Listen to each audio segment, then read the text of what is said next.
is a very, very serious situation. When teachers cannot pass the exam, they are supposed to teach the children, to pass. Federal Executive Council Special Retreat on Education. President Buhari expresses determination to effect changes in the sector to drive the change agenda.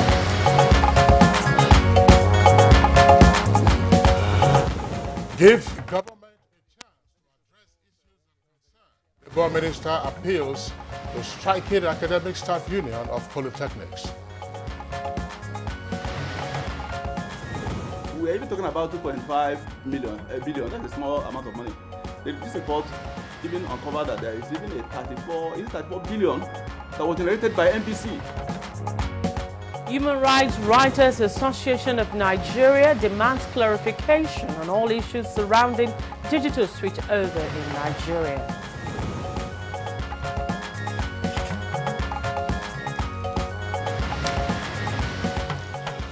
On Good Morning Nigeria today, our focus is on the quality of teachers in Nigeria.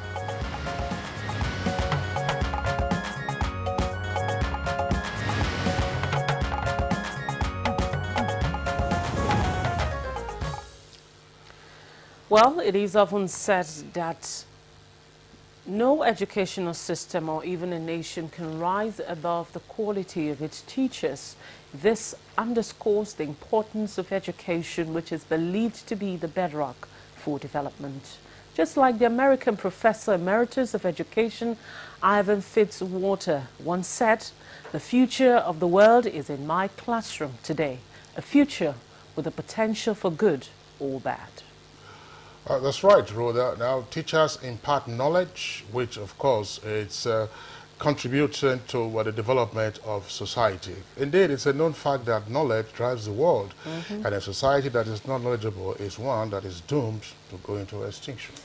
Absolutely, I agree with you, Kingsley, that education is key to all human endeavors, and teachers as custodians of knowledge must be of high quality in order to keep training enlightened and educated citizens. Well, teacher quality has been questioned in recent times in Nigeria, with the latest being the competency tests organized by the Kaduna State government, where about 22,000 primary school teachers were said to have flunked the primary 4 exams, bringing to the fore the issue of quality one more time. Yes, indeed, and the issue of teacher quality, especially at the basic level, is one that gives governments and parents alike, of course, Kingsley, a sleepless night, a situation that to many seems to be deteriorating, as the day passes. And the development has forced the Teachers Registration Council of Nigeria to introduce professional qualifying examination for all teachers from January this year. Now, the Council's recent study showed that the majority of Nigerian teachers are outdated in their pedagogical skills and techniques, which has also adversely affected the quality of teaching and learning in the country. Registrar of the Council, Professor Olusegun Ajiboye, in April this year said teachers who do not possess professional certificate of the Council will be shown the way out by the end of this year. This, he said, is part of the 3-year ministerial strategic plan by the Minister of Education, and he said that this would actually, weed out, those who are not qualified. That's right. Now, the measures are aimed, as you indicated now, at weeding out unqualified teachers, help also to restore quality, and give the teaching profession the attention that it urgently deserves. But then scholars have said time without number that the issue of quality teachers just goes beyond passing examinations and registering with the council.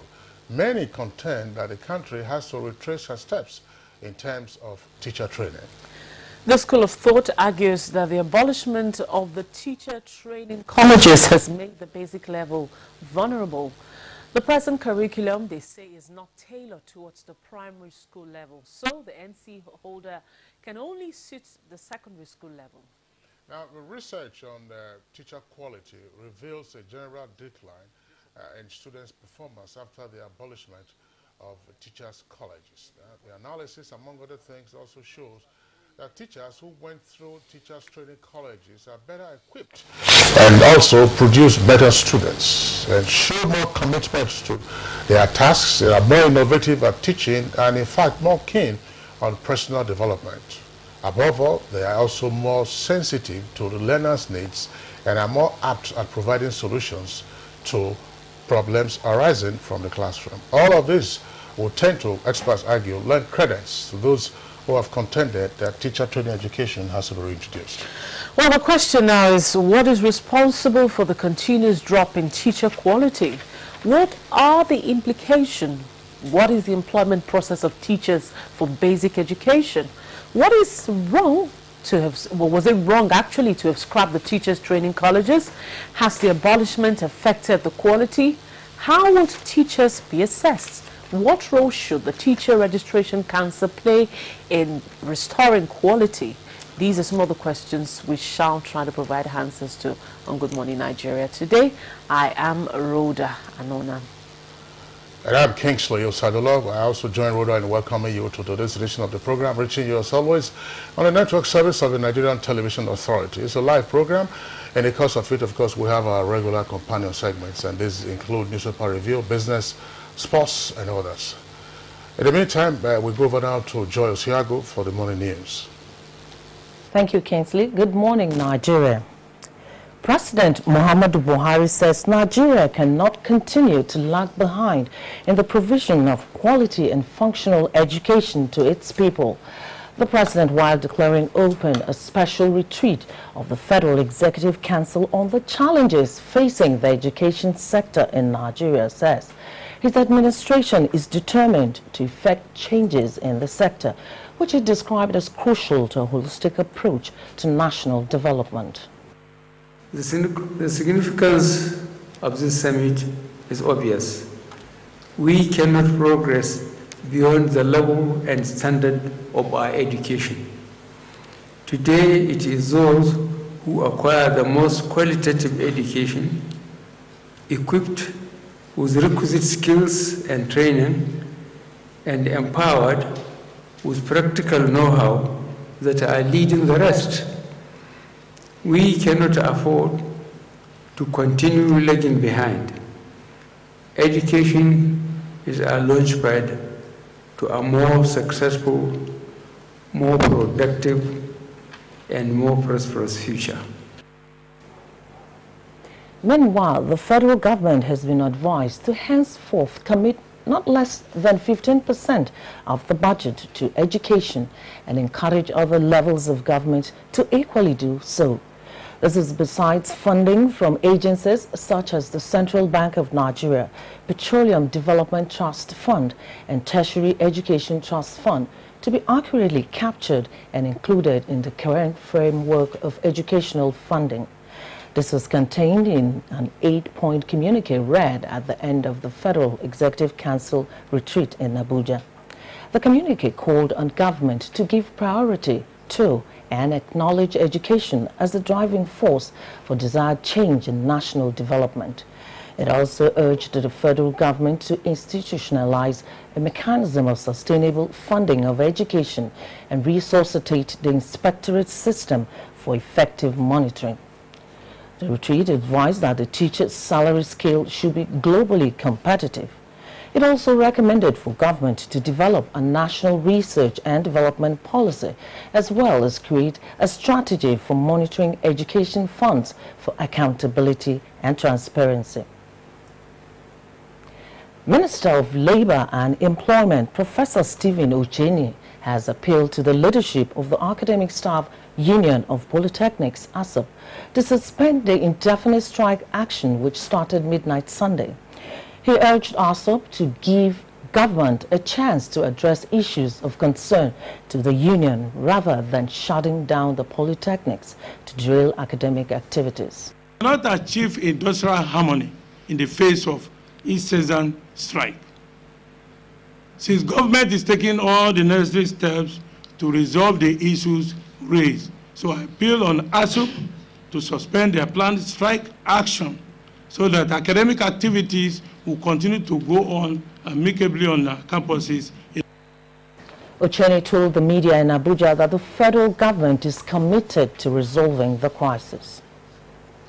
In a related development, the plight of Joint Research and Allied Institutions Sector Union has again been brought to the front burner, this time at the press briefing issued to declare an indefinite strike action effective this Tuesday, 14th November 2017, following repeated appeals to have government implement agreements reached to pay a 12-month arrears of salary increment. The time this problem started in 2010, we have had series of meetings that have been completely without result.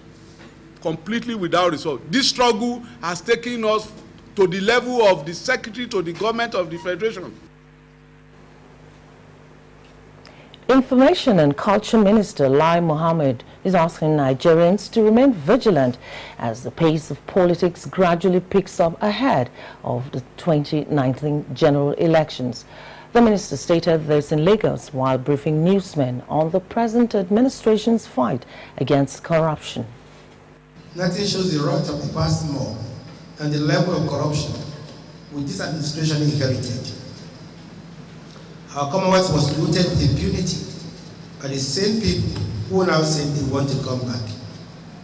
Indeed, it will not just be a tragedy, but a double tragedy if we ever allow these same people to preside over our Commonwealth. The Human Rights Writers Association of Nigeria is demanding clarification on issues surrounding digital switchover in Nigeria. National coordinator of the group, Emmanuel Onwubiku, said this at a press conference in Abuja. They mentioned something like poor quality of whatever, signal transmission in Plateau State. Then when they come to the area that the private company is handling, which is Abuja, they praise them to high heavens.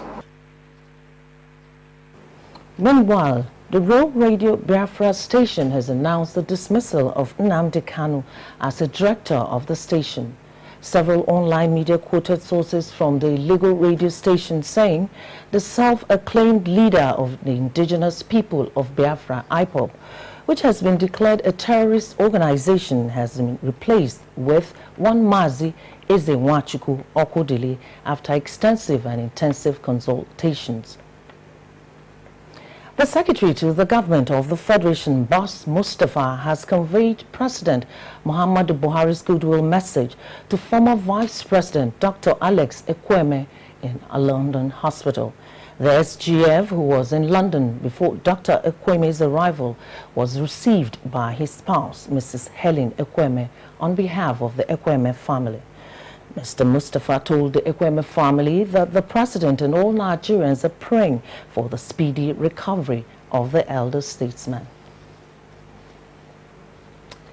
And that's the news bit. Kingsley and Rhoda will be back after the break. Unemployment, notably youth unemployment, features strongly in our party's manifesto. We intend to attack the problem promptly through revival of agriculture.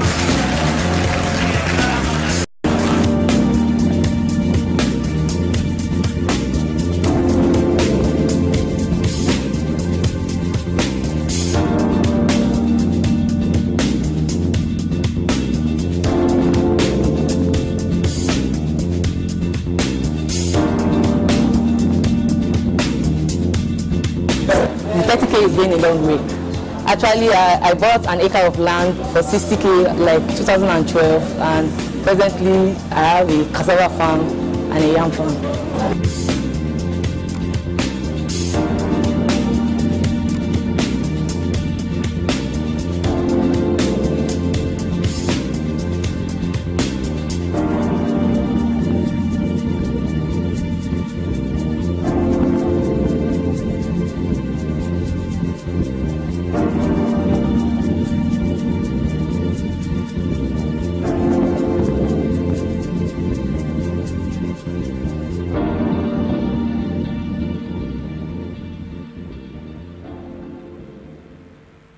Kehinde suffers from indigestion. His twin Tayi suffers from heartburn.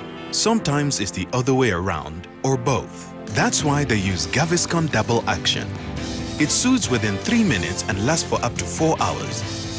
For double relief from heartburn and indigestion, Gaviscon Double Action. Babe, what's up? What you doing? I'll call you back. I'm not on. Hey, babe, what you doing? What you doing?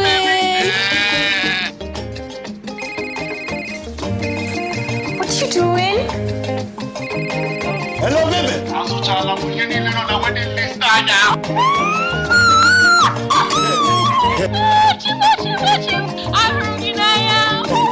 It's even seen your cocoa. Even Uncle is here. Thank you so much. I love you. Yes. Get 10 times your recharge value to call and browse anyhow. Recharge with *220 star the pin hash to enjoy this offer. Available to new and existing subscribers. Babe, what you doing? Airtel, the smartphone network. Helen! Your kitchen gets 10 out of 10. Thank you. This also gets a 10. Should we see the toilet now? Sure. This gets just 1.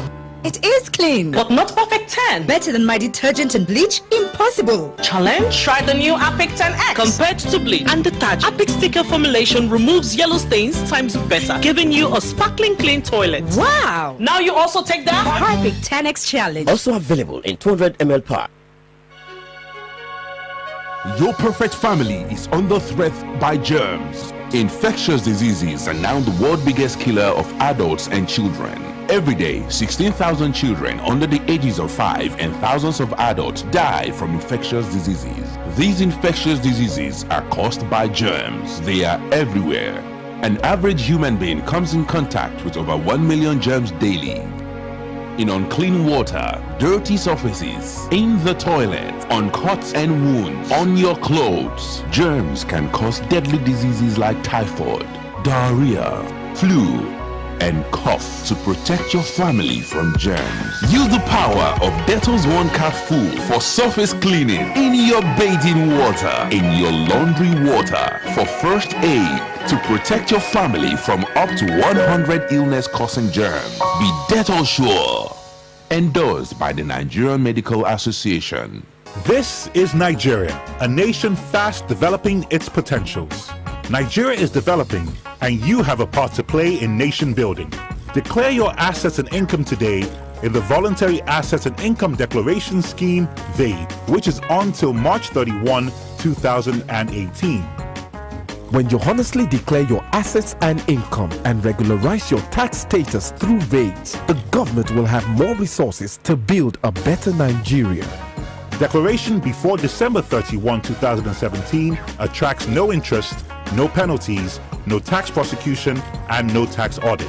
Visit www.vades.gov.ng or the nearest tax office for more information. This message is brought to you by the federal government, Federal Inland Revenue Service, and the State Boards of Internal Revenue. VADES, I declare, my duty, my nation. Whenever pain occurs, you want quick relief.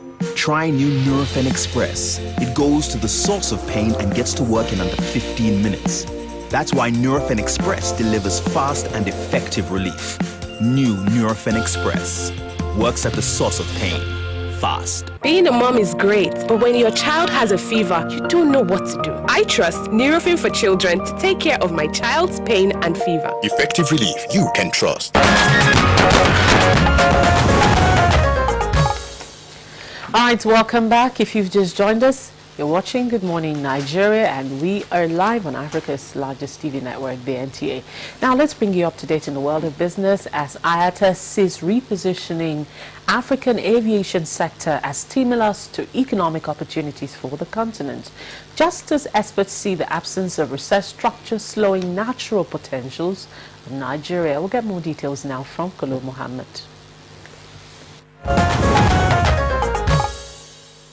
Good morning and welcome to Business News.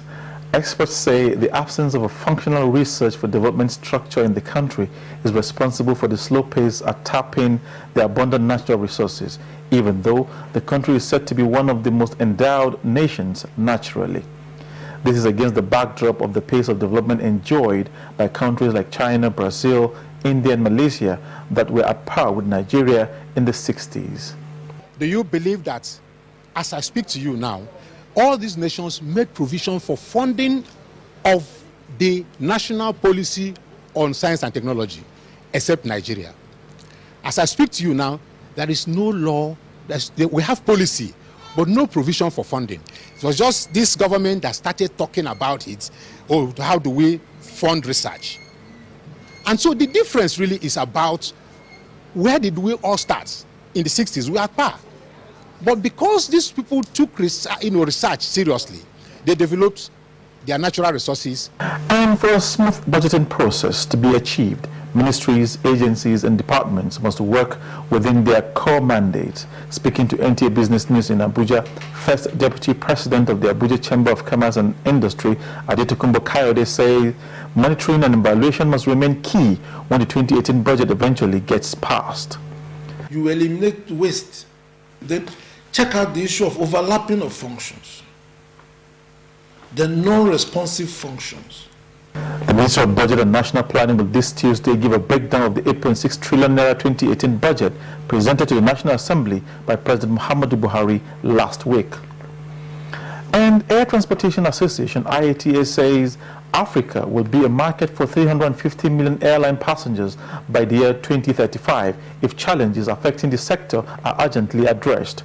African aviation currently supports 6.8 million jobs and contributes $72.5 billion in GDP.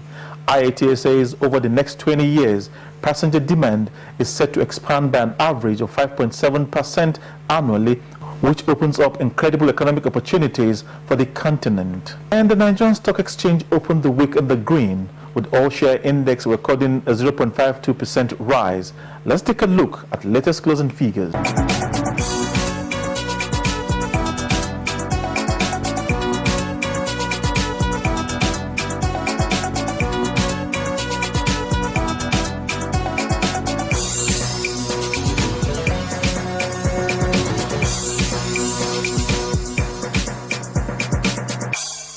That's business news. Good Morning Nigeria continues in just a moment. Thanks for watching. Thank you very much, Kolo Mohammed, for the business package. Next for us, we go to the front pages of today's newspapers to check out the headlines.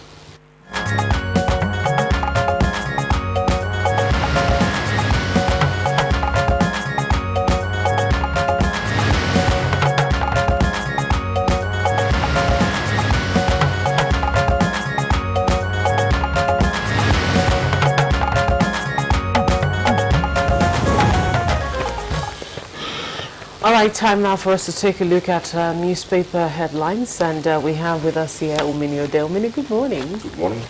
Glad to have you with us this morning. Well, Nigeria. All right,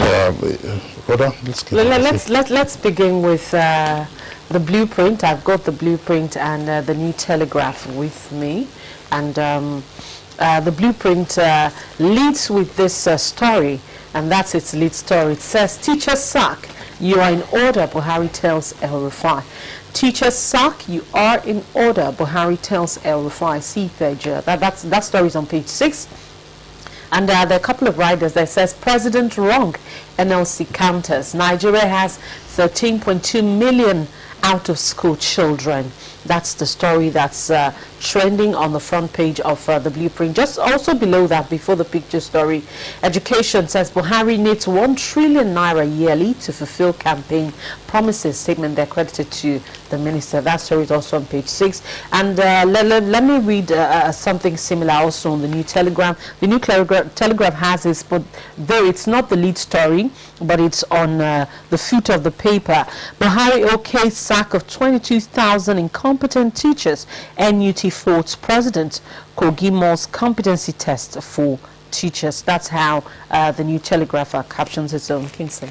Well, that's right. That story is also trending on the front pages of the Authority, This Day, and the Punch newspaper. But it's the lead story for the Authority newspaper. The Authority captures it this way in the double-decker headline: Nigeria's education in serious mess.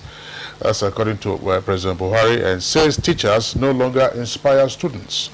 Another writer says backs El-Rufai's plan to sack 21,000 teachers. Now, if you come to the front page of the Punch newspaper, just at the foot of the front page of the Punch newspaper, you have a story that says Buhari backs El-Rufai's plan to sack incompetent teachers. That story is in greater detail on page 10 of the Punch. Incidentally, the quality of teacher education is what we are taking in our discussion segment on Good Morning Nigeria today. So we'll skip that and then return to other stories on the front pages of the papers. Brother, let me return to this day newspaper. This day has as its lead, that's the story. It's a speculative story apparently in the middle of the front page. It says Buhari moves to appoint 8 new ministers and restructure ministries. Buhari moves to appoint 8 new ministers and restructure ministries. It has 3 riders there. Power, Works and Housing Ministry may be split into 3. Aviation and Marine Transport may be hived off from Transportation, and Tinubu and APC governors may get nominees. That story jumps to page 8 of this newspaper. We don't have that story on the front page of the other papers that we have with us here. Same thing. Yes. Other headlines, of course, are also there. We'll come back to those ones subsequently. Let's say below the nameplate of this day newspaper is the story on the PDP still in search for a chairman. It says PDP governors fail to agree on consensus chairman and vow to win Anambra governorship poll. Now, above that is a story coming from Southern Africa. It says Zimbabwe's military warns Mugabe and threatens to step in. That story is on page 34. Zimbabwe's military warns Mugabe, he's 93 years old by the way, and threatens to step in. Above that, IPOB threatens Umahi. Umahi is governor of Ebonyi, and asks Buhari to chef Southeast visit. Police beef up security in one group, and Ebonyi bans rallies and party logos. All right, we have similar stories here also too, and that's the lead story on the New Telegraph. The New Telegraph, it's the national chairmanship again. Governors, PDP leaders fail to reach consensus. Again, governors, PDP leaders fail to reach consensus, and Wike says it's a family affair. Bode George, Dr. Sibu South delegates. That's a story also that's also trending. Just the story Kingsley also read earlier. It's on the foot of the blueprint. It says coup looms in Zimbabwe as military warns Mugabe. That's on page 5. Coup looms in Zimbabwe as military warns Mugabe. All right, so then let's get your views on this story.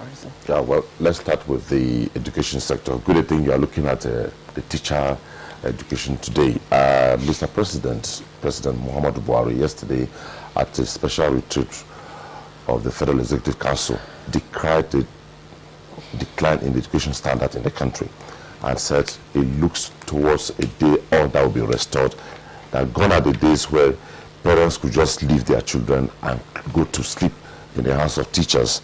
And while doing this, it made instances to say that what the Kaduna State government, the step the Kaduna State government is taking to flush out some papers are talking about 21,780 teachers, some say 22,000 teachers. Approximately 22. Yeah, and Kaduna State is not just pushing out these teachers. It plans to recruit 25,000 teachers in place, maybe to restore standard. But clearly, it's about the decay in education system. And swiftly, the Minister of Education, Adamu says the APC government needs 1 trillion naira annually to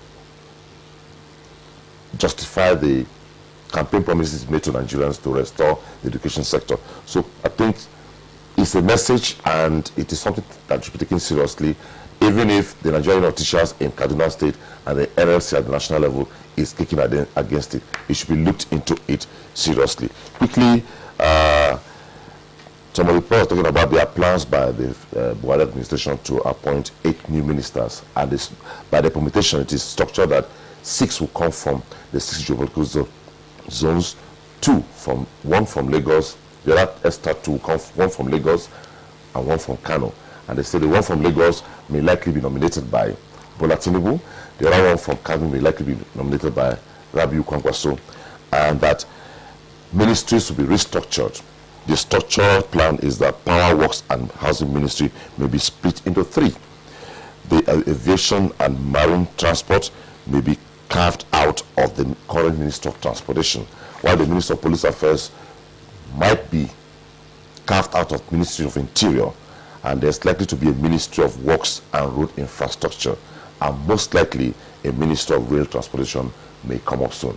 And the emphasis is that the bulk of the appointees this time around will be politicians. That's what the papers are talking about. And quickly, talking about politics, the People's Democratic Party, rising from the governor's meeting in Enugu, have met with aspirants to the chairmanship race of the party, and they have emphasized that entire democracy, that they are not in for consensus candidate. Any candidate who emerges, they will work with that person, and they are out for elections. All right, thank you very much. Yeah, just before you, the structure that we saw on the front page of this day with regard to the speculative story, which is his lead on the ministry, this was the structure that was in existence before. Yeah. But as the president himself indicated just before the budget presentation, and indeed at the budget presentation, the economy is looking up, and then of course there's need now to further enlarge, the cabinet, to bring in many more hands and reduce the workload on the super ministries that we had. But it's a story we also read. Looking at it from the political perspective, not the economic perspective. Well, patronage is part of politics. but there's also the story that we read. Rhoda read it. I also took it from this day newspaper. This is what's happening in Zimbabwe. The commander of the defense forces in Zimbabwe actually is next rank to the commander-in-chief. That's General Constantino Chiwenga issued a statement yesterday, threatening that the military might, step in if the purging, the ruling ZANU-PF party, which has been in power since 1980, doesn't cease. Of course, the vice president, one of the vice president, Emerson Mnangagwa, was fired by Mugabe. He's gone on exile now. So there's a story there that we have to all be on the lookout for. All right. You're right, Kingsley. But very quickly, let's take a look at other stories trending on the front page of the papers. Just below the nameplate of Blueprint, it says 97% Nigerians at risk of malaria, says USAID. That's on page 9. And well, let's quickly move to the New Telegraph. On the New Telegraph there, it says below the nameplate, it says federal government recovers $64.36 million electricity debt from Benin and Niger Republic. And an interesting one, clash, 4 policemen injured, 5 students arrested. All right, Kingsley. That story that you just read with regard to the clash in Oyo, we see that story. It's a photograph on the front page of the Punch newspaper. You can see that, but the story is in greater detail on page 5. Students at the Federal College of Agriculture, Boer Plantation, were said to be protesting, and then the police stepped in. You can see the scene there, pretty scary. I don't know whether that's a sledgehammer in the hands. You can see, but you can see clearly handcuffs on the left-hand side, and then the assailant or the attacker, and then the other one is a canister firing gun.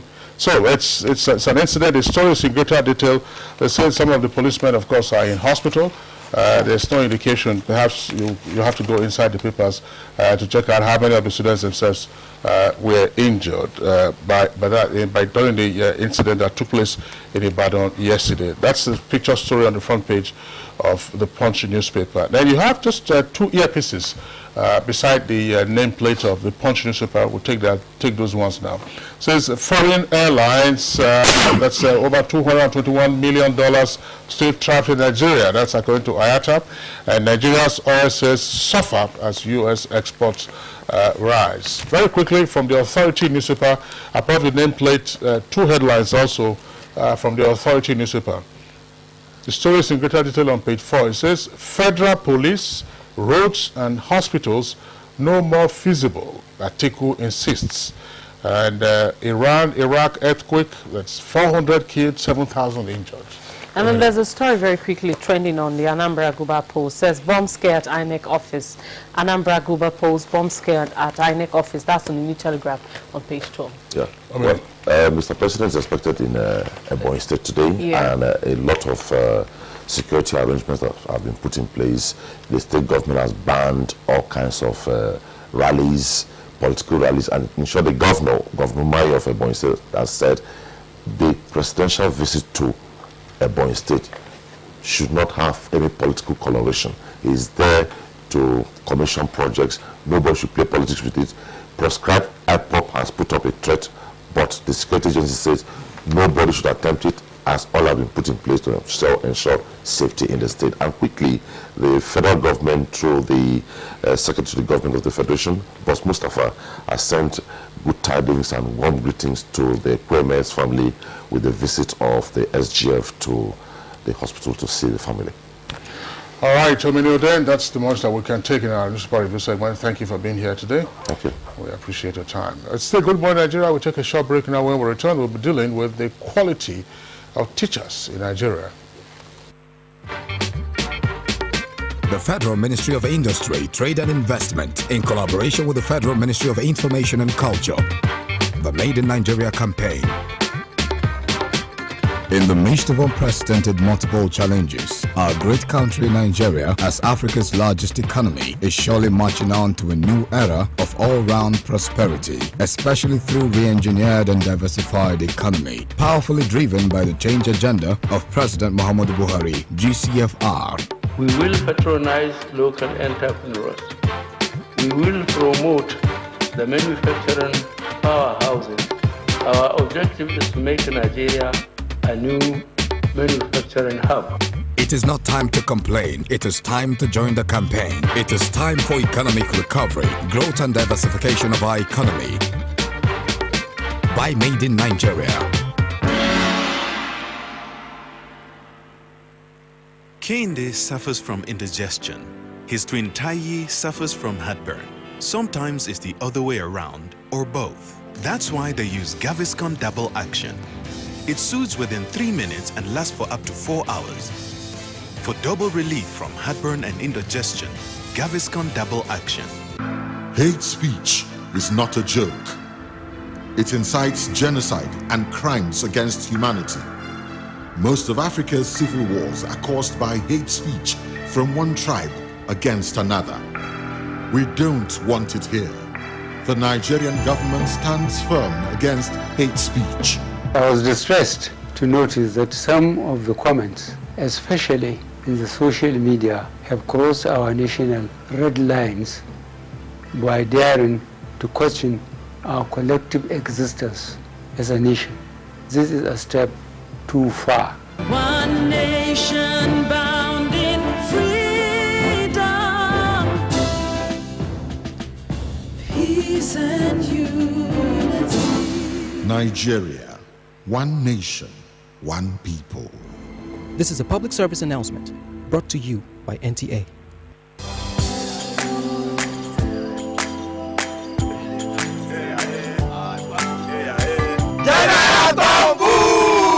Hold it!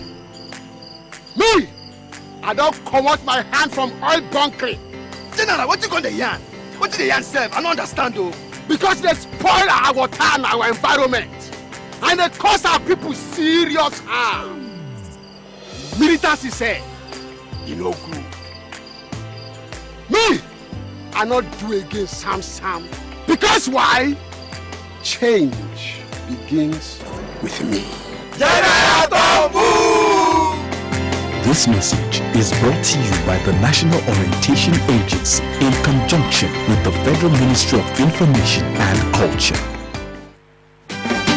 Sir Abubakar Tafawa Balewa, Dr. Nnamdi Azikiwe, Sir Ahmadu Bello, Chief Obafemi Awolowo. These patriots worked together to achieve independence for one united Nigeria.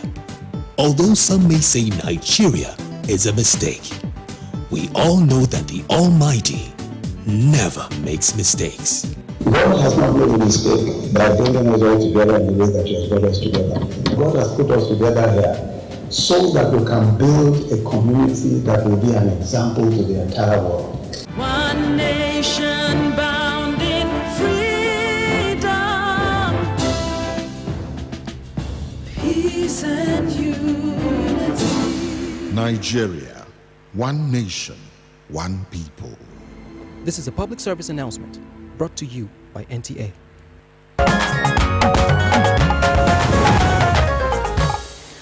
All right, welcome back. It's still Good Morning Nigeria on the NTA. And this morning, our focus is on the quality of teachers in Nigeria. Let's take this background report that will set the tone for our discussion this morning, and it's being put together by Fimati Yusuf. Teaching is a deliberate and comprehensive profession that is not meant to be an all-commerce affair. It is in this direction that experts say the relegation of teachers to the background in the Nigerian society has taken a toll on the profession in the country and by implication the education system. The Teachers Registration Council of Nigeria says more than 20,000 candidates wrote Nigeria's first teachers' professional examination conducted last month. To this end, the council reveals that about 300,000 of the 700,000 teachers in Nigerian schools are not qualified to teach. The council says 25,000 of the unqualified teachers are teaching in schools in Kano State.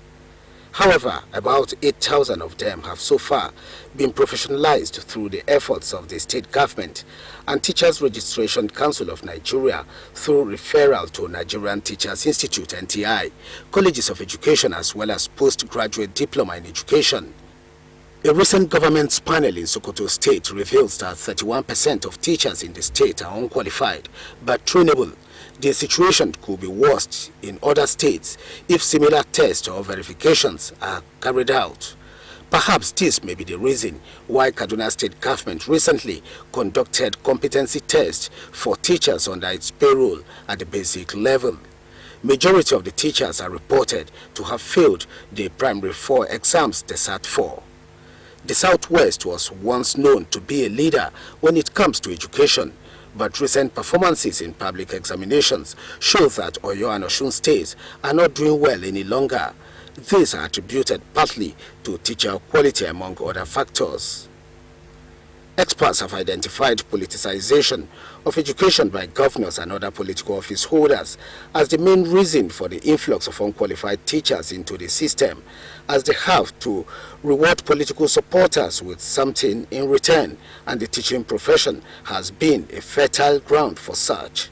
There is the argument, however, that teachers are not well motivated as their promotions are usually delayed and where they are promoted, not cash-backed. Poor conditions of working environment are other issues advanced.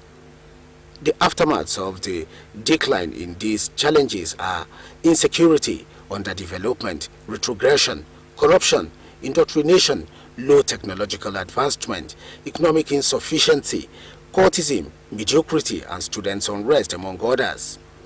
Insecurity in some parts of the country is also said to have affected teachers in Nigeria, pointing out that more than 611 teachers have been killed in the Northeast since 2009 when Boko Haram terrorist attacks started, while about 19,000 others have been displaced. While all these are seen to be factors contributing to the decline in the teacher quality, policies on teacher training are among issues others are pointing fingers at. Most critical questions agitating the minds of Nigerians range from whose responsibility it is to ensure that teachers are up to date. What is the mandate of the Teachers Registration Council of Nigeria? Whose responsibility it is to assess teachers' performance?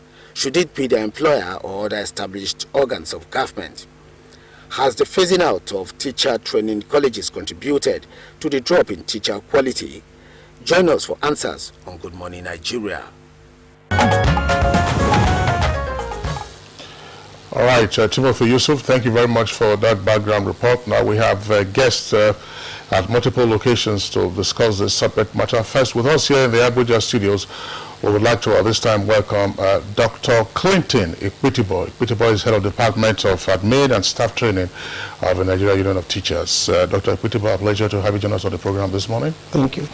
All right. Also here with us in the studios, a familiar face on Good Morning Nigeria, is Chief Sylvester Anoja, former Commissioner for Education, Kogi State, and also at one time Chairman of the Teaching Service Commission of that state. Chief Anoja, pleasure to have you with us.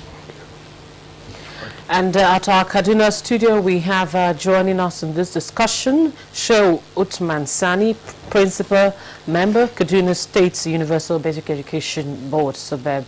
It's good to have you join us on Good Morning Nigeria.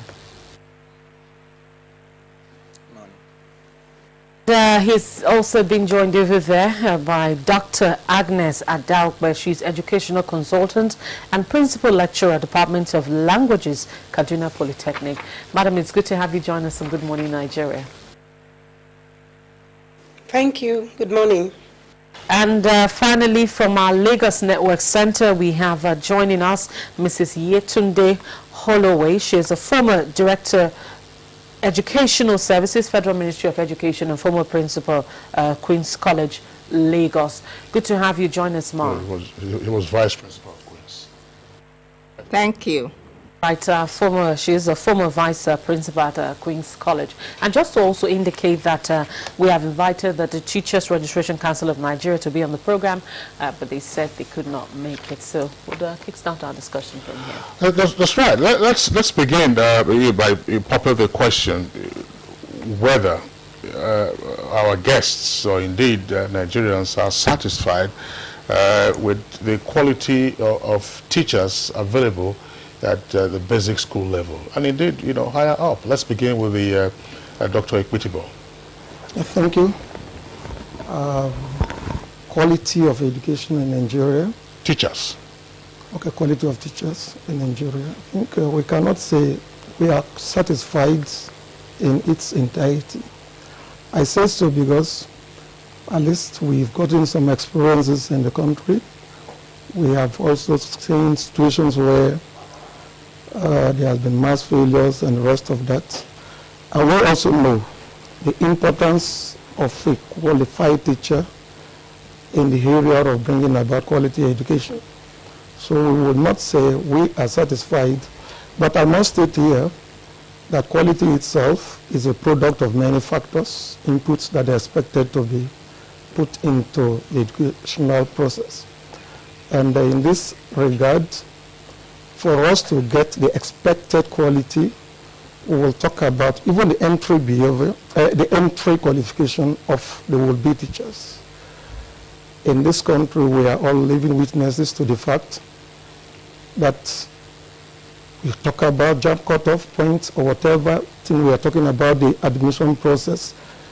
Best students will go for GC professions, as they would want it to be called. Only those that are maybe having lower credits and whatever, they would want to shift to the education industry to be trained as teachers. Whereas we are very much aware that in countries, developed countries, the best are the ones engaged to be teachers, because teachers are expected to be all-knowing, because they are there to impart knowledge, skills to children that will grow up to be important citizens in the country. Also, we talk about the professionalism. In this country, every Tom, Dick, and Harry could be called a teacher. Anybody can move into the profession, to the classroom, and teach. It took the Nigerian of teachers years to struggle for professionalization of teaching. And at the end of it, when the federal government answered our clarion call and came up with the establishment of the TROCN, the Teacher Registration Council of Nigeria, through Decree 31 of 1993. Of course, it was still kept moribund until NUT decided to take the bull by the horn with the establishment of an institute of certified teachers of Nigeria. It was then that the federal government woke up from a deep slumber and, of course, brought up the TROCN. Today, TROCN is doing its best to professionalize teachers.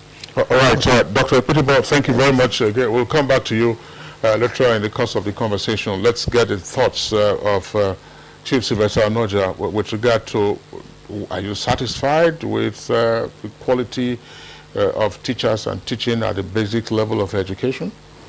No. The Nigerian situation, when I say, as you make your bed, so you lie in it. We are where we are because of the decisions we have made, the wrong decisions.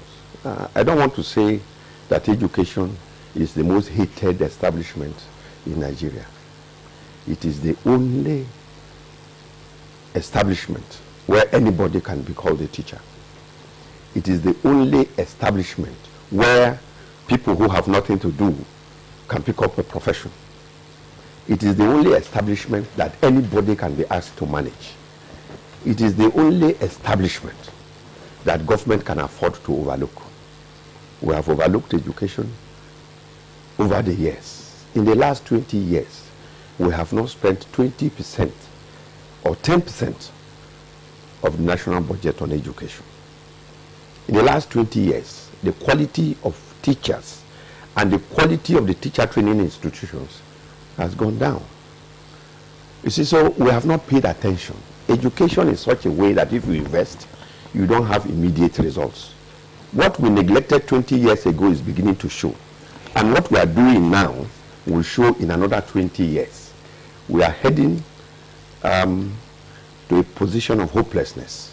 Our children and this country has no future if nothing is done about the quality of teachers and particularly about the quality of teacher training. I am a teacher. I trained 11 years to be a teacher. 5 years as a grade 2 teacher, 3 years as an NC teacher, 3 years as a graduate teacher. 11 years. Today it takes about 3 years to be trained as a teacher by those who do not know. We have a problem in our hands that we have a situation where those who do not know are teaching those who ought to know. All right, Chief Anoja, thank you. Rhoda, let's go over to the former Vice Principal of Queen's College, who is also a director in the Federal Ministry of Education, or Director of Educational Services, Mrs. Holloway. Mrs. Holloway, what's your take on this issue as your opening salvo? Are you satisfied with the quality of teacher training? Are you satisfied with the quality of teaching? Is a sector in our country where every Tom, Dick, and Harry who doesn't have a job can get a job and remain for years, molding our children and molding them wrongly. Oh yes, we know. But you see, the authorities also have a role to play in the quality of teachers. In the developed world and in other countries of the world that know what they should do, the pre-service training of teachers is taken very, very seriously. And the continuous training of serving teachers is taken even more seriously. Now, in Nigeria, yes, we know a lot of people that don't even have pre-service training walk into the teaching profession and they are teaching. In some states, the local governments that are responsible for recruiting primary teachers and paying them, because they don't want to spend a lot of money on the salaries of primary school teachers, they deliberately go out to recruit people that are not qualified so that they can pay them very little. And so these people come in, they are totally ignorant, very ignorant. And of course, they have nothing to offer our children. But there are some states where there is a surfeit of trained teachers, even graduates, and they are recruited even into primary schools, public primary schools. But the continuous training of these ones is very, very important. Now, some years back, I worked in the Nigerian Educational Research Council. And that council was responsible and is still responsible for developing curriculum and developing teaching materials, we discovered many years after a new policy on education had been introduced, new curriculum had been introduced for all the subjects, we discovered on investigation that in several states, the average teacher had never seen the new policy document. The average teacher had never seen the new curriculum in their subjects. Now, let's face it, that was not the responsibility of the teachers. It was the responsibility of the authorities in those states to make those materials available to their teachers. And in countries that know what makes quality, what makes standard, it is not enough to introduce new curriculum. Teachers must be trained and retrained and retrained on the use of those curriculum. Teachers are bombarded with materials, support materials, for them to use to teach those curricula. Now, Nigerian teachers don't have any support of that kind. Up to the 21st century, they don't have support. Yes, there are also problems on the part of the teachers. The attitude is very wrong, very, very wrong. Even when they are graduates, they are ignorant. They don't find out, they don't read, they don't update themselves. So it's a vicious circle. The authorities are not doing what they should do to support the teachers, to make sure that the teachers have the kind of knowledge, the kind of skill training they need to perform well in the classroom. All right, thank you very much, Mrs. Yetunde Holloway, there for us in Lagos. We'll get back to you in the course of our discussion. But then let's go over now to our Kaduna Network Center. Let's join us, Shehu Sani, who's a suburb member in Kaduna State.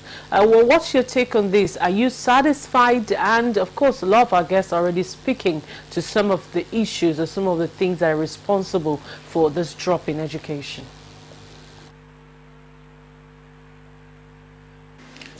Well, good morning all.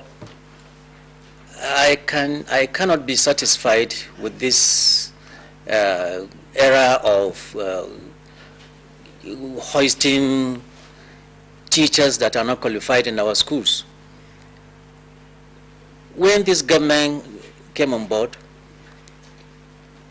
His Excellency, the Governor of Kaduna State, Malam Nasiru El-Rufai, promised to revitalize and reform education. That is the more reason why he now decided to call on us to come and assist him in this aspect of the governance. We went around all our schools and we discovered something so devastating that we couldn't believe what we saw. Teachers who claim to be teachers, NCE holders, graduates, but yet they could not deliver the way we expected them to deliver. They can't teach. They don't even have the methodology of teaching. They don't know how to deliver. And when we reported to His Excellency, he said, we cannot continue to harbor them. We can't. We have to do something about it because of the innocent children. They will definitely ask us questions, and God himself will never forgive us if we allow this to continue. And that is the more reason why we decided.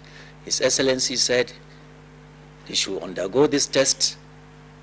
After administering it, the result was something honestly, people couldn't believe what they saw. And it became an issue when His Excellency said they should find their way out of the system.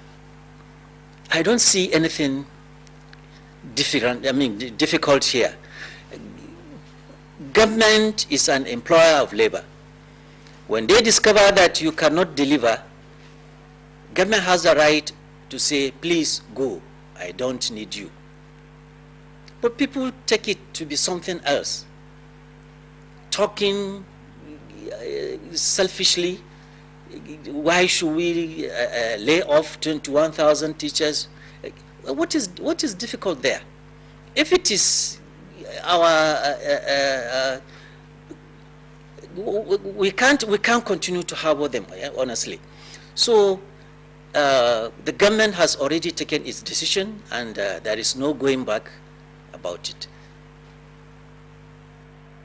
Sani, Kaduna is just a drop in the ocean. Holistically, we're looking at the quality of teachers all over Nigeria. I'd like Dr. Agnes Ada Okpe to also speak to this issue. Are you satisfied with what you see, especially at the basic level, the primary level? Are you satisfied? And of course, you could also speak to what could be responsible for all of this. All right, good morning, Nigerians. It's no longer news that we have a big problem on our hands.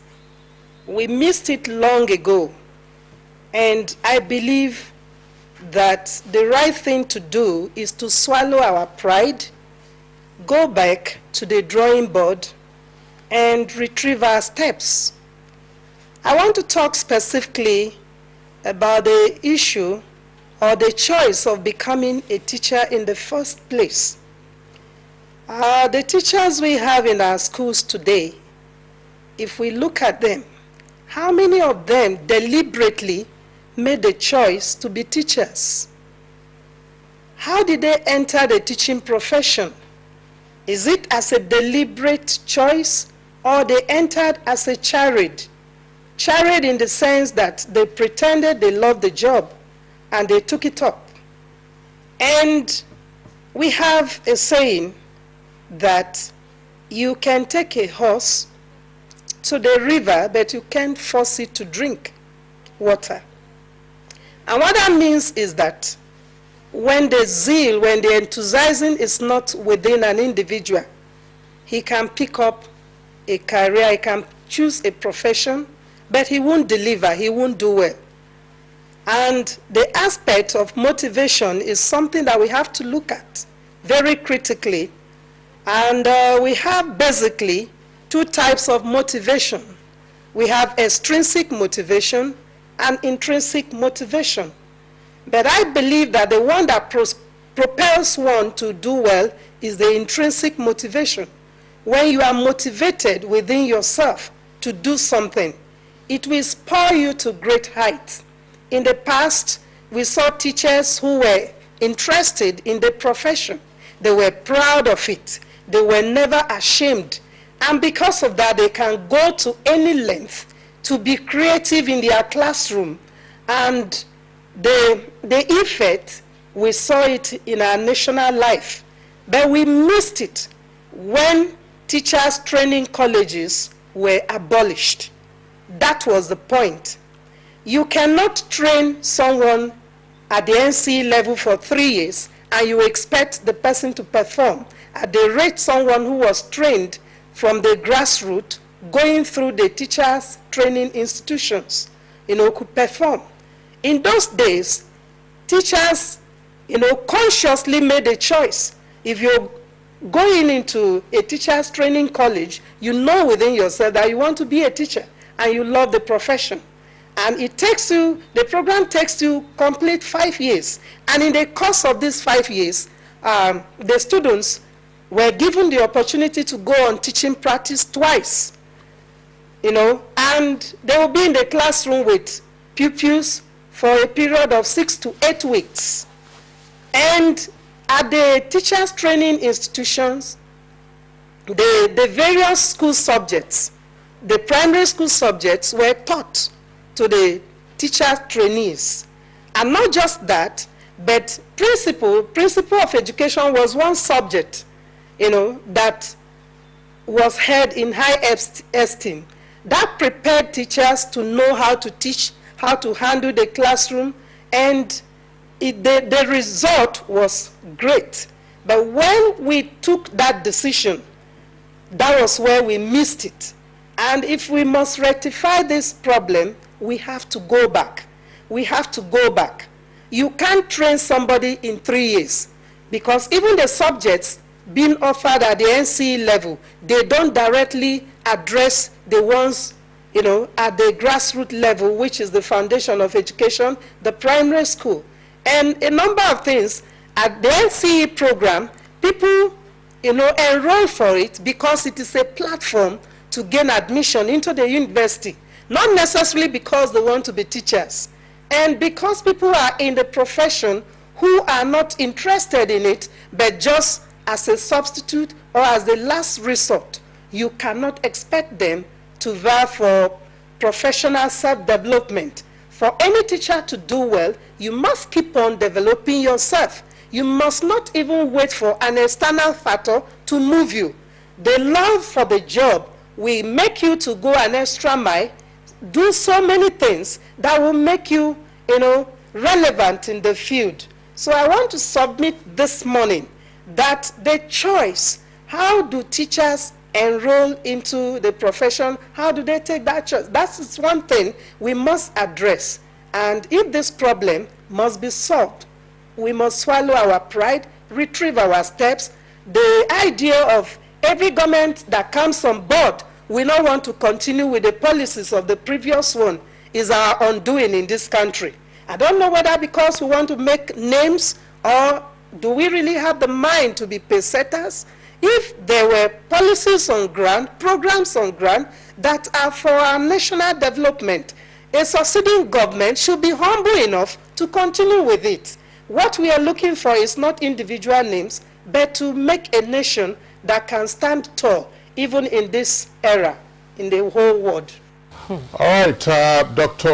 Agnes Adaokbe, thank you very much. You raised a number of points. We'll come back to you in the course of the conversation. You talked about, interest in persons, who want to get into the teaching profession, the kind of subjects they were taught in teachers' colleges, including principles and practice of education. I think that the Bible of that course there used to be one written by J.S. Farrant, if I recall the name correctly. But let's come back to our guest here in the studios, Dr. Equitable. Dr. Equitable, why did the government take the decision to scrap teacher training colleges and therefore teacher training for primary schools?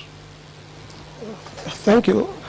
I think the intention at that point in time was a good one, because we've been talking about quality, we've been talking about standard, and to bring up the teachers meant to teach in the primary school to the NCE level.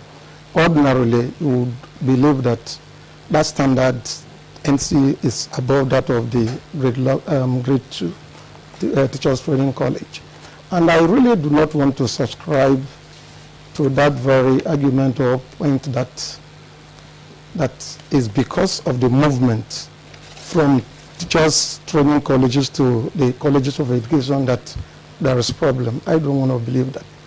I want to also state here that... Why don't you want to believe it? Yes, I said I don't want to believe that because you cannot compare the curriculum, the subject content as it was in the teacher training colleges to what we have in the NC. But there are really problems. If we talk about the passion, the zeal for teachers to do their work and so on, I think gone are those days when they say teachers' rewards was in heaven. We are right here on earth. We all agree the fact that in those days that we are referring to, by the time you get into teacher training college, you are sure of your job. In fact, before even you get out of it, there are placements for you to go in. we are also aware of the fact that teachers, student teachers were given scholarships, they were being fed. There were a lot of incentives. People were really attracted to the profession, and there was that passion. But of course, today, you will do all your best to train children to be better people tomorrow. But you, the teacher, you mean nothing. You mean nothing to the society. I do not know when Nigeria will realize the fact that teachers are nation builders and that they deserve some level of respect and honor from society, from government. Does that mean there's no teacher that deserves a national honor in this country? National honors have been bestowed on teachers. Alhaji Shehu Shagari, as president of the Federal Republic during the Second Republic, indeed bestowed an honor on his teacher. Okay, that is just a single case. It's a one. There could be others. Yeah, but all right, Dr. Ekutibo, we'll come back to you. In terms of the incentives that you outlined, we'll discuss some of those ones that those incentives came actually in the 70s, in the mid-70s, ahead of the introduction of universal primary education. Chief Odoja, of course, let's bring you into this conversation. The aspect of the scrapping of teacher training education, which was a 5-year program for those who were straight out of primary school or those who had done modern school, not those who did the pivotal program. And then the introduction now to, so let's leapfrog that and go straight on to the NCA. For you to get to the NCA, of course, you must have your WAEC, you must have your, yes, you must have your WASC, and so on and so forth. Why did the government decide to scrap teacher training education? And was it a mistake with hindsight? Well, hindsight, yes, it was a mistake. The best plan for education was 1975, the 1975 plan for education. That was the plan that brought the UP training, where we had teacher training institutions, and that's where we got it wrong, unfortunately. The problem was with the implementation. And another problem with education, like someone else has said, is lack of continuity. To date, we have had 64 ministers of education since independence, to date, including ministers of education. Of this number, only about 4 were teachers. So in planning education, teachers were not involved. There was Professor Fafuma, who was a teacher, he was Minister of Education. Professor Imoge was a teacher, he was Minister of Education. And Professor Okiat was a teacher and Minister of Education. And of course, we had the injury time Minister of Education. Shekarao was a teacher and was Minister of Education. Outside this, teachers were not involved. The planning were done over and above teachers. Teachers are not involved. Yesterday, we had a meeting with the president. There was no teacher there. There was no principal of any secondary school there. There was no this thing. During the military era, who were those there? Those who were there were professors. If you're a professor of medicine, for God's sake, it's a high level of learning and accomplishment, but you're not a teacher. If you're a professor of something else, but you're not a teacher. But the problem we have with education today is at the lower level, the teacher, primary and secondary. They are not represented anywhere. Education cannot make progress unless those who know are also involved in planning. Education planning has been abandoned since 1975. The last planning took place in 1975. Since then, nobody is planning education. We are going from one event to another one, and all the ministers that come, if you become a minister, you want to have your own roadmap. Abandon the roadmap of the last one. So we have lost touch. And the problem with education is that education is not treated like the Ministry of Health. A medical doctor is always the Minister of Health. And even the Minister of State is also a professional. If you go to the Ministry of Justice, no teacher has ever been appointed as Minister of Justice. No teacher has been appointed as Minister of Health. But lawyers and doctors have been ministers of education. Why are professionals not in charge of education? If professionals are in charge of education, we will know the implications of all that we started. Now, let me say this. Specific to the question of the scrapping of teacher education, teacher training colleges, which was a 5-year program that then produced teachers for the primary schools. Before, a teacher who then wanted to self-develop could then go on for the NCE, as you did yourself, and then climb thereafter to a degree level. But what was the rationale for scrapping teacher training colleges? And is it advisable to bring it back now? Well, you cannot bring it back now the way it is. Because when we went to teacher training colleges, the teachers we had, I mean, those ones are no longer here. And the problem is this: it was scrapped because we thought, of course it was a nice idea at that time, that we wanted to advance. There was no follow-up. There was no continuity. That is why I emphasize that because of lack of continuity, those who brought the NCE did not follow up. They didn't follow up. One, when I went to a teacher training college, I spent 5 years. And like Dr. Mrs. Okpe has said, I went through all this thing, teaching practice and all that. And I went to, 3 years to do an NCE and all that. But the problem is that there is no continuity. And those who know are not in charge. There's no follow-up. We react to situations and we do not follow it up. That is the problem. All right, Dr. Noja, we'll get back to you in just a moment. But then let's quickly get the views of Dr. Agnes Ada, who is in Kaduna.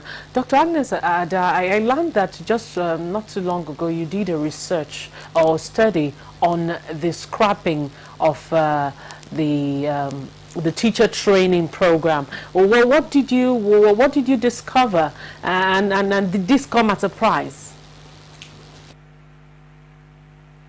Well, the research revealed so many things.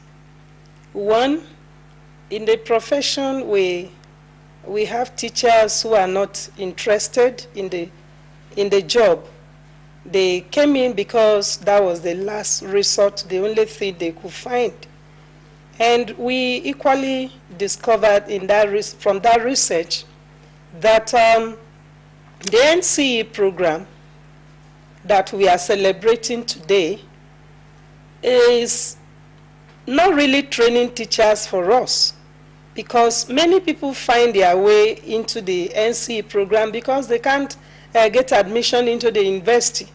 But obtaining an NCE certificate gives them the platform. It serves as a springboard to gain admission into the university. But one thing I want us to look at is that nobody builds a house without laying a proper foundation. We are talking about NCE being sufficient for training teachers. At that point, the people we have there do not go in there because they want to be teachers. They are there to use it to serve other purposes.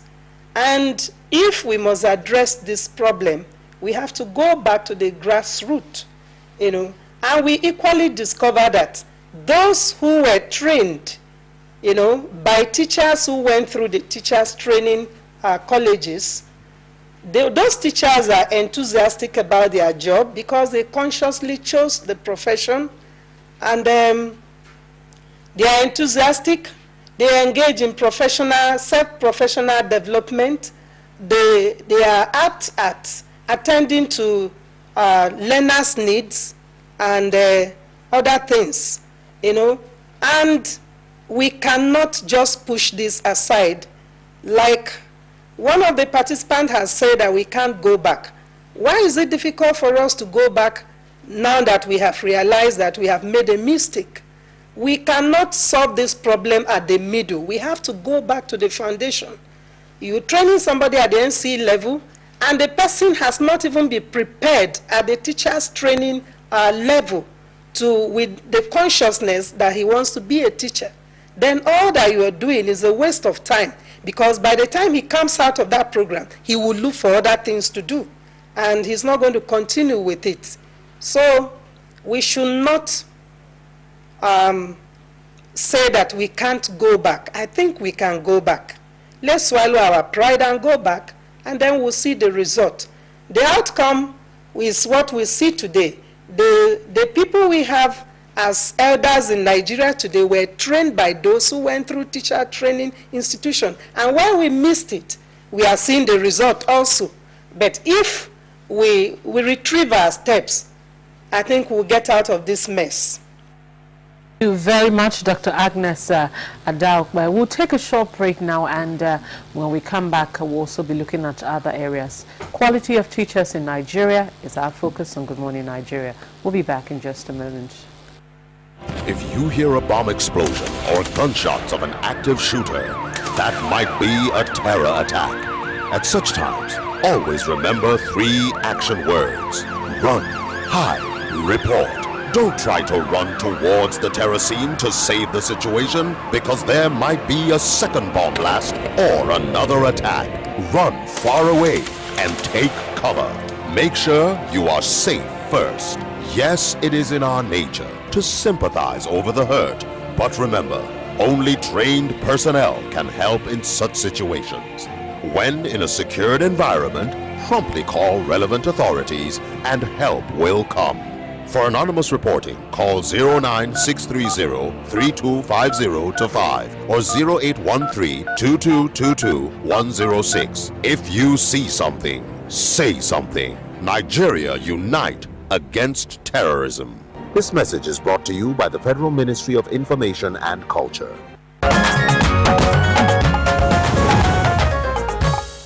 All right, welcome back. But if you just joined us, it's Good Morning Nigeria live, still on the network service of the Nigerian Television Authority. With regard to the subject matter we are discussing, there are reactions already pouring in by way of tweets from our viewers.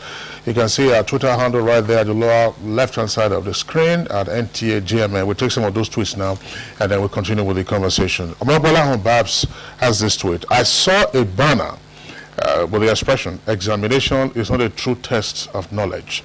And this was by protesting teachers. Please tell them that what Governor El-Rufai did wasn't an examination per se, rather a competency test. If teachers who are supposed to train children perform that woefully, I fear for our children's future. James Oluwatosin tweets, we're here busy talking about the quality of teachers. Have we even thought of the quality and timely salary of teachers? Onweko Emmanuel, I see that some persons or organizations will be protesting the sacking of incompetent teachers. This is shameful. Is the NUT or the NLC telling us that we should continue with this shame? How sad. Matthew Luke at tweets, sacking teachers is a cosmetic approach. Government should fund education. Udame Akman said, good teachers help to build a nation, while bad teachers destroy the nation. Government is the cause of unqualified teachers because they compromise. And Yakubu Mbala, he tweets, the way forward is to bring back teachers' colleges at ordinary level for grade 2 and 3 examinations. Now, Ibrahim Tudu, the teacher must be made the starting and the end of any education policy. The teacher is, should have his teaching aids, lesson notes, lesson plan, and syllabus vehicle. You disregard its importance, and education will somersault. And this one is from Stanley. Stanley tweets, teaching is a profession that must be emotionally addictive, which doesn't require an empty stomach or a hungry person to practice. Most teachers are employed based on the ground of whom they know, not by merit or qualification. This is Festus Akimboyewa, that Nigeria's educational institutions are producing half-baked graduates shows that the quality of education they receive is also the quality of their teachers. It's time for government to declare an emergency in the education sector. Now, government at all levels should be blamed for the decay in or decline in the quality of teachers in the country. It's difficult to get teachers who are masters of their subjects if they lack funding and access to training and retraining aimed at gaining new knowledge in their field. And Zara Ding tweets, the quality of teachers is very low, which is, of course, leads to a low quality education, especially in public schools. You can't expect an unqualified teacher to teach your child, and your child will be qualified at the end. It will be a waste of time. Edith Izu Obano says, today's teachers do not deserve to be in our classrooms. You cannot give what you do not have. And except an emergency is declared in the educational sector, the future development and growth of Nigeria will be a mirage.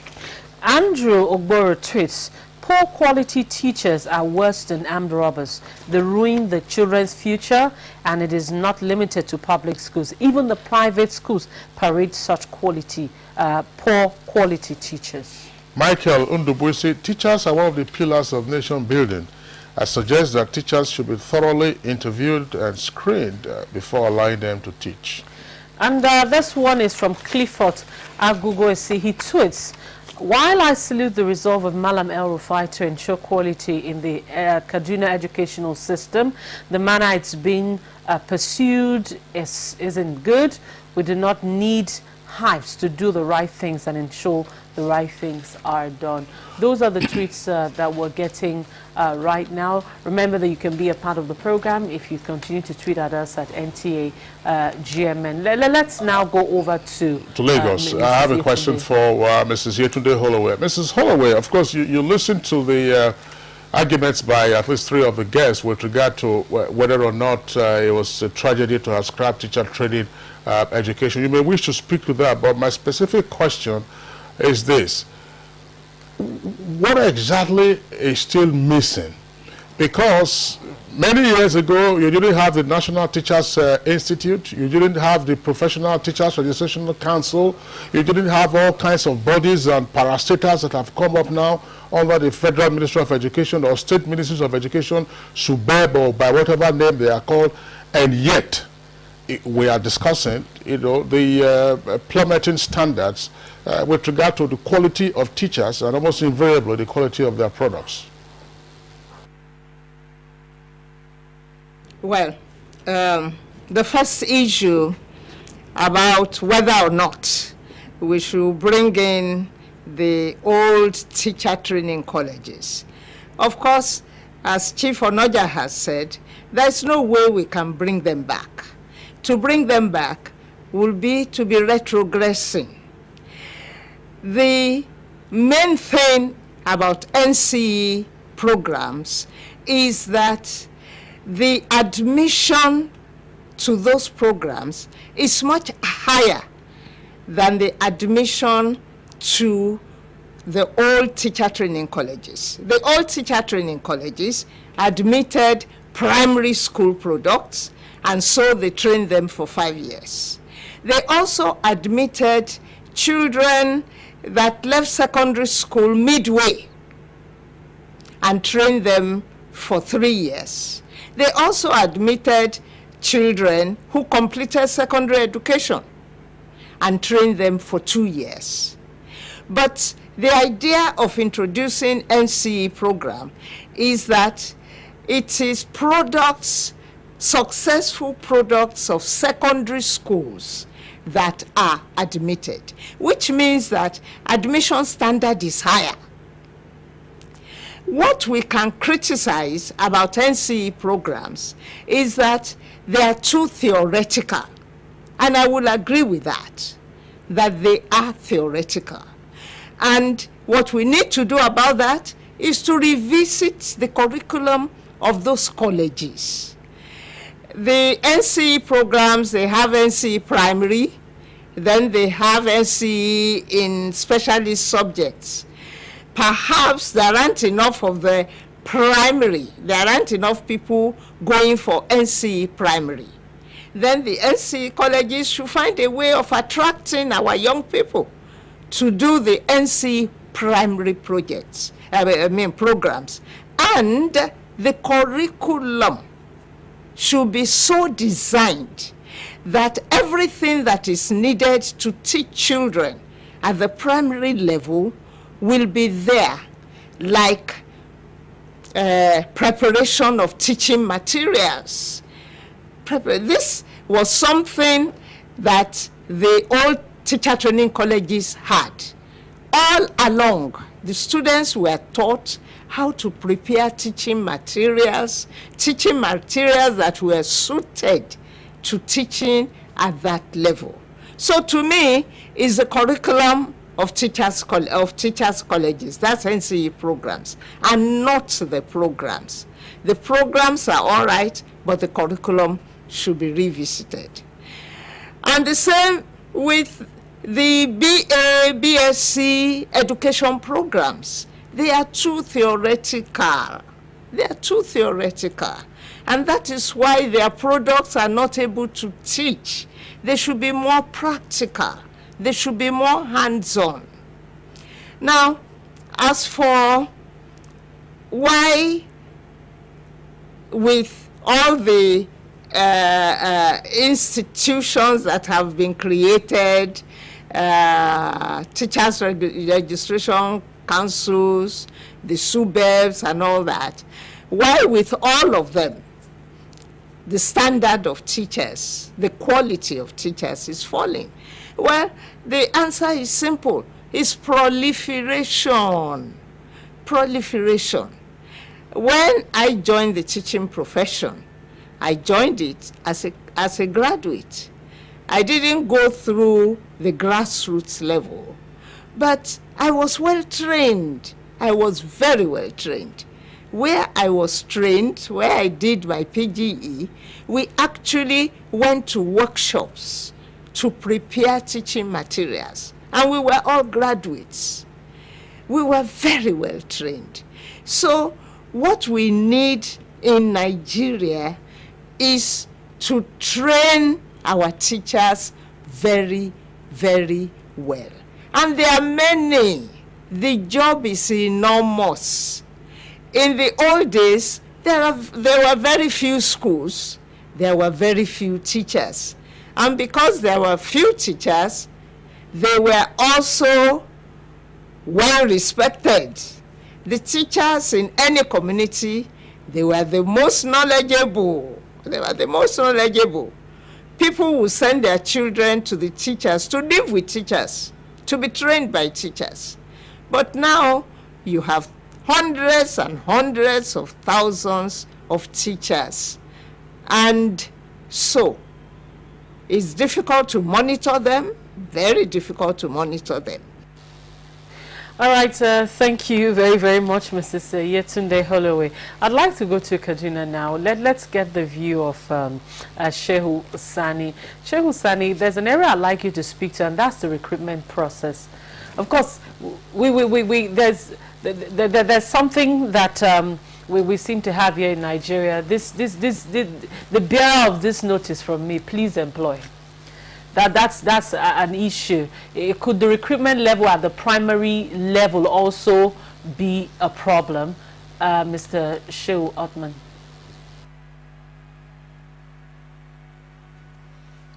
I don't think it should be a problem.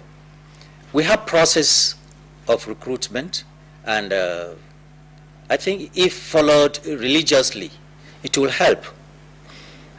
First, we advertised, and interested applicants will apply.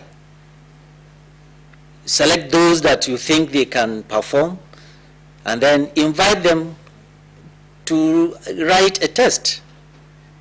After testing them and select those who have passed, invite those for oral interview. After that, you make your selection and then give them some kind of training before sending them to class. And that is exactly what Kaduna State is intending to do with the new teachers that it will recruit. So it's not going to be that much of a problem. And if the normal processes are followed, then definitely we will succeed. Shehu Othman Sani, you talked earlier about the experience that members of your team had when you visited the schools and you discovered that persons who claimed to be graduates obviously, didn't measure up to their claim. Have you considered perhaps that persons who claim to be bearing certificates may not indeed be the true owners of those certificates? Did you establish the bona fide of those persons, that you came up with a figure of 20-something thousand who are not qualified? That's the first leg. Second leg, how would you respond to this? Because it's always been a problem. We saw, we heard a comment earlier from Mrs. Holloway, I believe, that you go to some parts of the country and you have a surfeit of teachers. In other words, persons who are qualified to be teachers who are looking for jobs. But elsewhere, you find that these persons cannot be employed because of the so-called contracting system.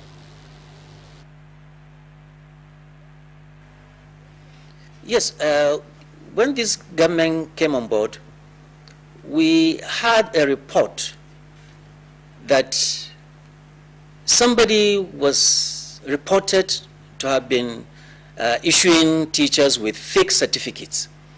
And that's another aspect that Malam Nasru El-Rufai is going to tackle also. Because after the recruitment of these new teachers in Kaduna, definitely we are going to verify their certificates. So it is true that some of the teachers in Kaduna State, in some other places too, definitely use fake certificates. They are not teachers. They have never passed through any form of training as teachers, and they come up with, they just go to their agent, pay some money, and then collect the certificate, apply, and then they will be given teaching jobs. Definitely, you can't expect such people to perform. So we know we have them in the state, and we're going to fish them out. Definitely, this government is going to do something about that. What's the second issue? You said that you have many persons who are otherwise qualified as teachers in other parts of the country, but they don't get to be employed in other parts of the country as well on account of the contracting system rather than tenured positions.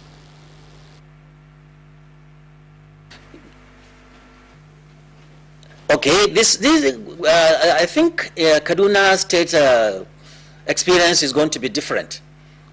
Malam has already given us the go-ahead to employ Kaduna State indigenes, and in a situation where we could not get the number required, definitely we'll go elsewhere and employ them. So wherever state you are from, if you are interested in teaching in Kaduna State, please apply. Kaduna State is going to be different. We are not going to insist on indigene, and if you are qualified, you are invited, come, and we employ you. All right, thank you very much, Shehu Othman Sani. Now let's get Dr. Clinton Ikpitibo to also speak to this. There's this issue, there's this perception out there that when issues like this arise, we've had a similar issue in other states before, not just the pockets of them, that NUT seem to treat it as though, especially where you have teachers in competency, a union issue rather than a professional issue. Okay, thank you. Let me first of all clear one wrong impression that we are trying to go home with, and that is the aspect of generalization. This day till tomorrow, there are qualified, competent, and hard-working teachers. That has been clearly seen and observed from the products of public schools. They have never been too bad. Having said that, let me quickly address the issue of Kaduna. Actually, I never had the intention of joining issues with Kaduna matter, but let me say that it is not a partisan something, it is the Nigerian factor, and we want to say that public authorities are deliberately bastardizing the public education system for the children of the underprivileged people to suffer because they do not have their children in public schools. Why do I say this? It is done everywhere. And this thing they are talking about will still repeat itself. In fact, employment of teachers, particularly at the local government level, is political patronage. We know it. In Kaduna there, these people they are talking about, most of them are not professional teachers. Holders of SSC, this and that. They are there in the system. And let me also say that Kaduna is getting it wrong, and they will continue to get it wrong because, one, even the process of that competency tests did not follow due process. We are talking about change government. Let us try and do the right thing. Whether we like it or not, today, legally speaking, teaching is a profession. With the establishment of TROCN, as it is clearly captured by in the National Policy on Education, teaching is a profession. And for that, anybody that will find his way or her way into the classroom must follow up a process, and the TROCN as the body legally entitled to control teaching profession must be involved in one way or the other. Look at what is happening in the country today. We've been talking about empower. How are we going to reduce teaching education to the level of bringing in people who are just being given empowerment to the classrooms to teach? It's the same government that we are talking about change, and we are talking about professionalism. Those people are graduates that are never having that very prerequisite pedagogy to teach. They do not. Only crash program, and they are sent to the states. And as from, we are field workers, we understand that most of them are even not in their own duty station. They are getting the money from the federal government. We have gotten it wrong again, and Kaduna is about to do the same. For us, that matter is not yet ended. I don't want to talk about it, but we would want Kaduna State government to still come down. That issue of primary 4 class exam is only to just simulate teachers. Have they looked about the validity of that test instrument? Are the questions so related to the curriculum of elementary 4? And we are very much aware of the fact that other tests were conducted, but they decided to leave about that and come up with this. Even when the so-called committee decided that the cutoff should be 60, from nowhere, from the blues, people say it must be 75. Where has that happened?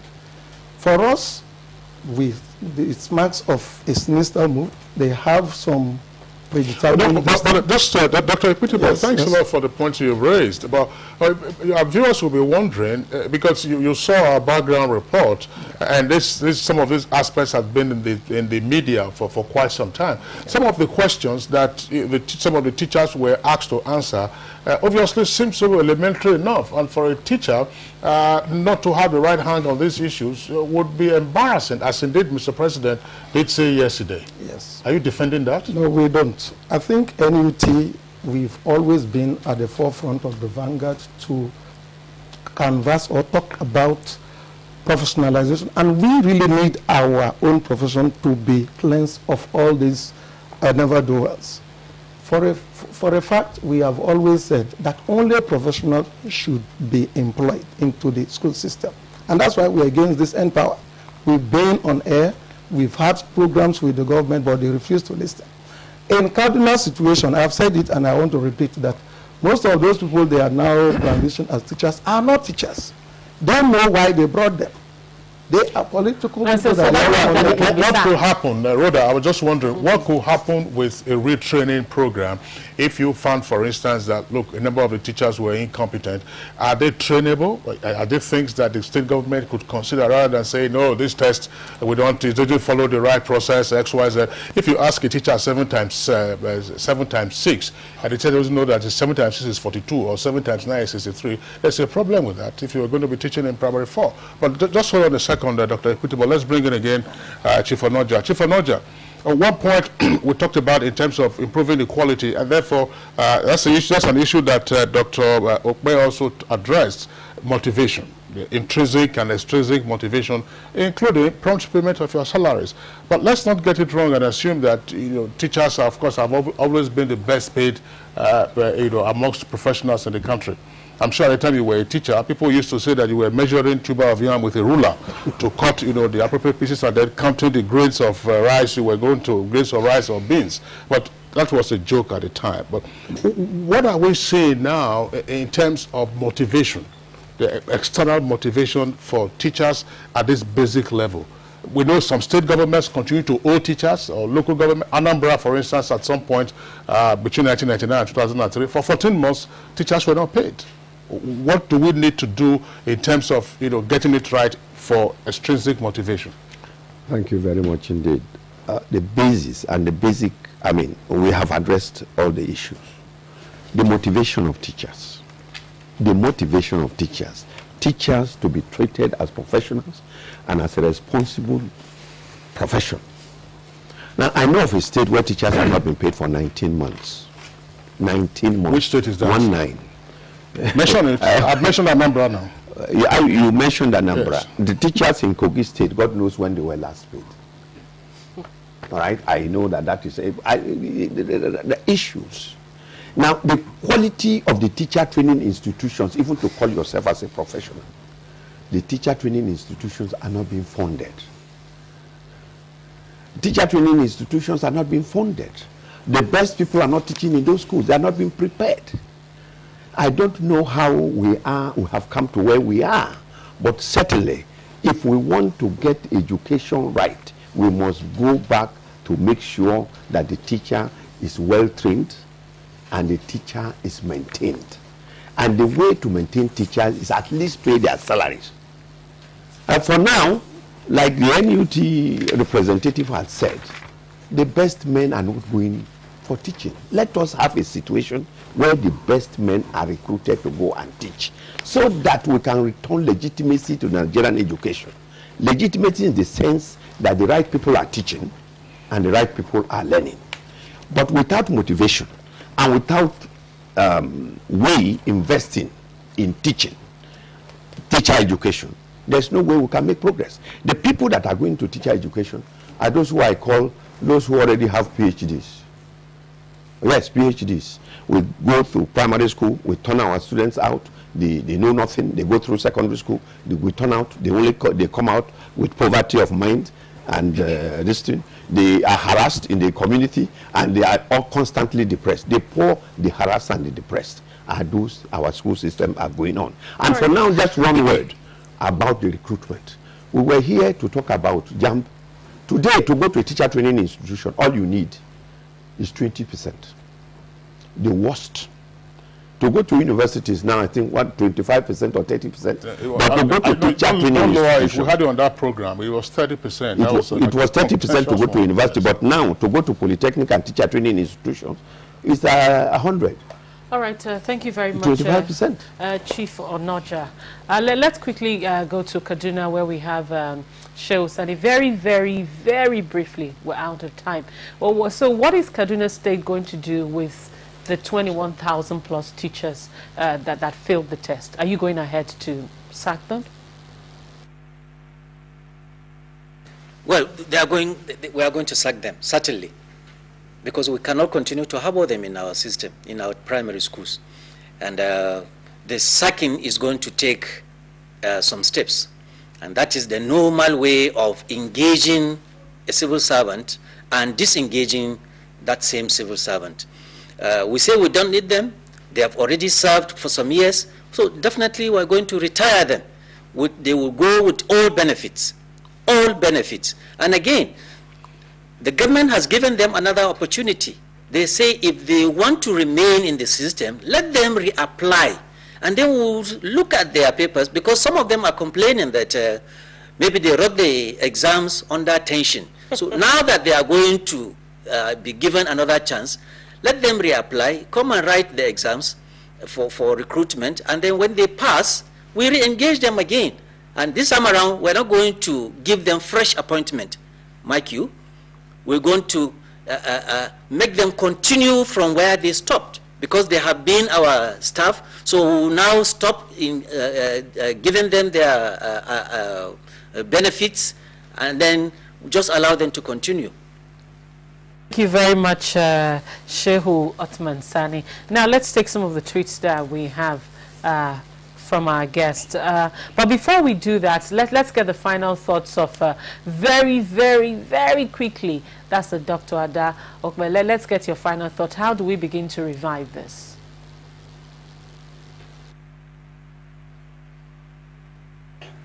I still insist that we must go back to the grassroots.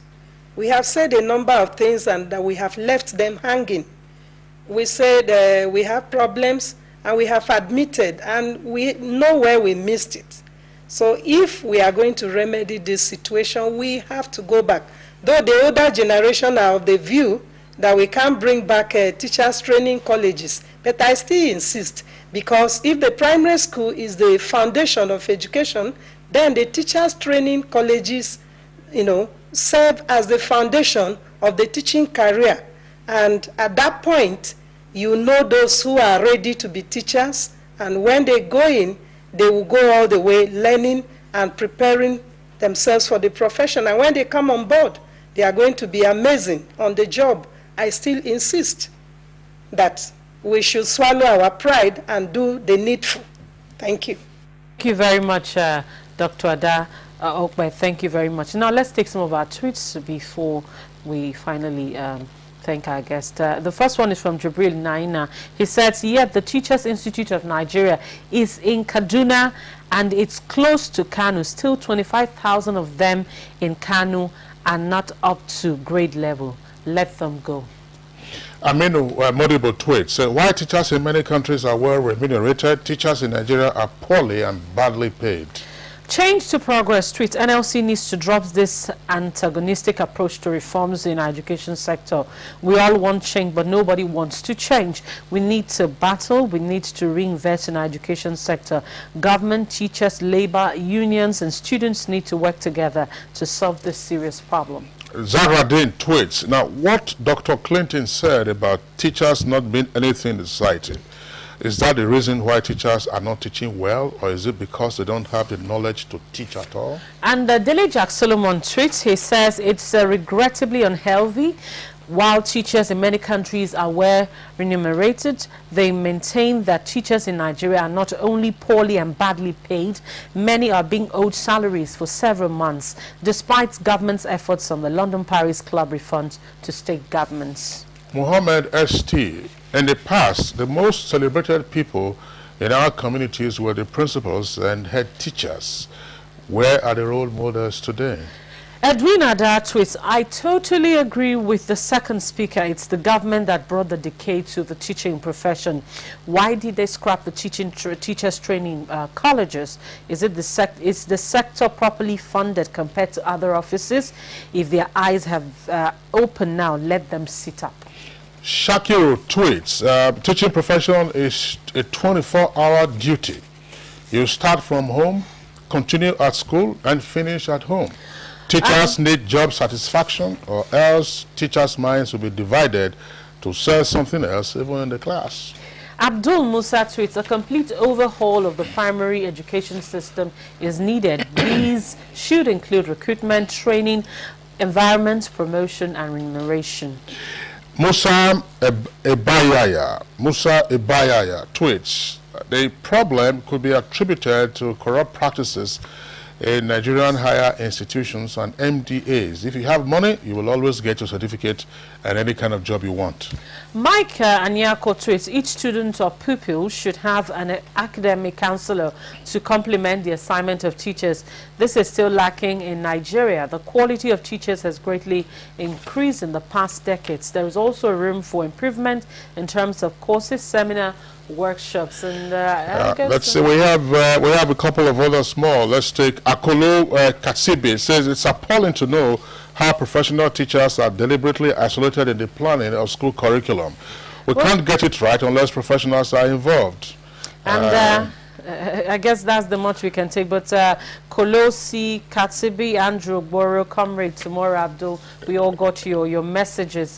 But that's the much that we can take right now. All right. So we'd like to appreciate all our guests from Lagos, Kaduna, as well as right here in the Abuja studios. In Lagos, Mrs. Yetunde Holloway, former Vice Principal, Queen's College in Lagos, and also former Director of Educational Services at the Federal Ministry of Education. Thank you very much, Madam, for your insights into our discussion this morning.